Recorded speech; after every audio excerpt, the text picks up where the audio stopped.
আমার মনে হয় এমন মানুষ কম পাওয়া যাবে যারা হচ্ছে পুঁই শাকটা পছন্দ করে না।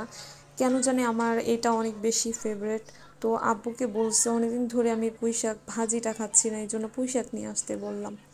এখানে হচ্ছে আমি একটা আলু আর কিছু পরিমাণ পুঁই শাক ভাজি সিদ্ধ করে রাখছি। আর এখানে হচ্ছে আমি শিম ভর্তা করব। আমার শিম ভর্তা টর্তা বানানোর এক্সপিরিয়েন্স খুবই কম।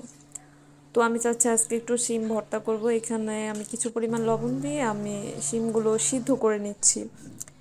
তারপরে হচ্ছে এটা আলাদা প্লেটে রেখে দেন আমি শিমের জন্য প্রয়োজনীয় যেই টমেটো পেঁয়াজ এগুলো হচ্ছে তেলের মধ্যে ভেজে নিচ্ছি। আমি সেই ভর্তাটা পাটায় বাটবো না, এটা হচ্ছে শুধু হাত দিয়ে করে মেখে নিব। এই জন্য আমি শিম ভর্তাটার জন্য প্রয়োজনীয় যে পেঁয়াজ টমেটো এগুলো সব হচ্ছে তেলের মধ্যে ভেজে নিচ্ছি, এবং শেষে যে শিমটা আমি সেদ্ধ করে রাখছিলাম সেটাও হচ্ছে তেলের মধ্যে ভেজে নিব। কারণ হচ্ছে তেলের মধ্যে আমি যদি সবগুলো ভেজে নিই তাহলে এটার টেস্টটা আরও বেশি মনে হচ্ছে ভালো লাগবে। আর এমনি তো আমি খাবারে তেলটা একটু বেশি খাই, যেটা যদিও স্বাস্থ্যের জন্য ভালো না। তো এখানে হচ্ছে ধনেপাতা আর অন্য ধনেপাতা আমি খুব ভালোভাবে মিক্স করতে পারবো কি না, কারণ যেহেতু আমি এটা পাটায় বাটতেছি না। তো এটাও আমি তেলের মধ্যে ভেজে নিচ্ছি, দেখা যাক কি হয়।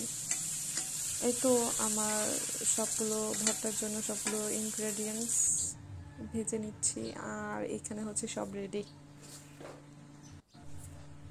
আর এখানে হচ্ছে আমি যে পুঁই শাকটা সিদ্ধ করে রাখছি সেটা হচ্ছে তেলে ভাজার জন্য আমি কিছু মশলা রেডি করব।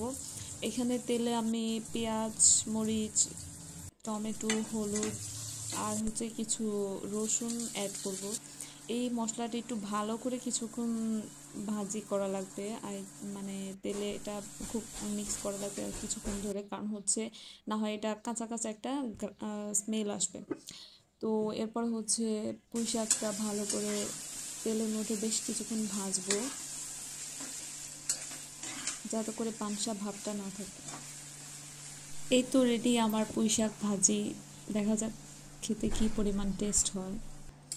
তো এখানে আমি হচ্ছে একটা বাটিতে পুঁই শাকগুলো নিয়ে নিচ্ছি।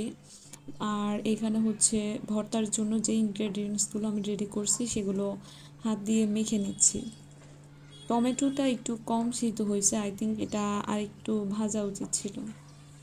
যাই হোক, তো সবগুলো হচ্ছে মেখে নেওয়ার পরে এই তো আমার ভর্তা রেডি। দেখা যাক কেমন টেস্ট হয়।